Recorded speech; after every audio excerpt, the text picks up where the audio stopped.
নতুন দিল্লীত কল্যাণ বৰুৱা সোঁৱৰণী সাংবাদিকতা বঁটা প্ৰদান নৰ্থ ইষ্ট মিডিয়া ফৰাম আৰু মাই হোম ইণ্ডিয়াৰ সহযোগত প্ৰদান কৰা হয় এই বঁটা প্ৰতিনিধি টাইমৰ খুমটাইৰ সাংবাদিক মৃদুস্মন্ত বৰুৱাক প্ৰদান কৰা হয় বৈদ্যুতিন মাধ্যমৰ সাংবাদিকতা বঁটা ছপা মাধ্যমৰ সাংবাদিকতা বঁটা প্ৰদান মুবিনা আক্তাৰক জীৱনজোৰা সাধনা প্ৰদান কৰা হয় জ্যেষ্ঠ সাংবাদিক চেৰাম কিশোৰক আৰু লগতে বিচাৰকৰ বিশেষ সন্মান প্ৰদান কৰা হয় ফাৰহানা আহমেদ আৰু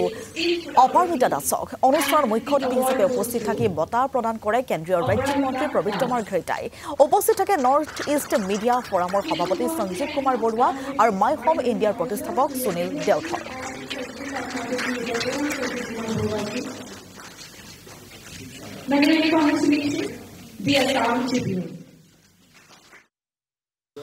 আমাৰ কেৱল অসম তথা উত্তৰ পূৰ্বৰ নহয় ৰাষ্ট্ৰীয় প্ৰেক্ষাপটত উজ্বলি উঠা অসমৰ সাংবাদিক আছাম ট্ৰিবিউন কাকতৰ দিল্লীস্থ সাংবাদিক কল্যাণ বৰুৱাদেৱৰ স্মৰণত আজি আমাৰ ইয়াৰ স্থানীয় সাংবাদিকসকলে আৰু সুনীল দেওধৰ ডাঙৰীয়া নেতৃত্বাধীন এটা সংস্থাই ইয়াত ৰাষ্ট্ৰীয় পৰ্যায়ত আমাৰ উত্তৰ পূৰ্বৰ সাংবাদিকসকললৈ বঁটা প্ৰদান কৰিছে আৰু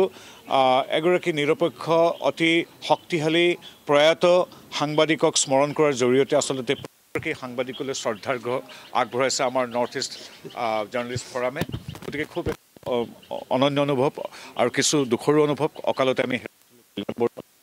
স্বাধীন প্ৰতিদিন গোষ্ঠীৰ এগৰাকী সংবাদকৰ্তা হিচাপে মই গোলাঘাট জিলাৰ দেৰগাঁও খুমটাইৰ পৰা মই বাতৰি কৰি আছিলোঁ আৰু যি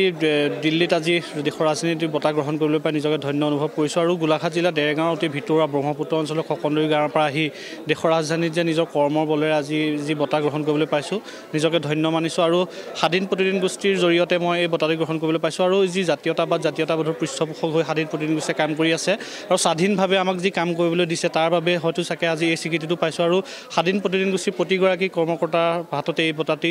মই অৰ্পণ কৰিছোঁ।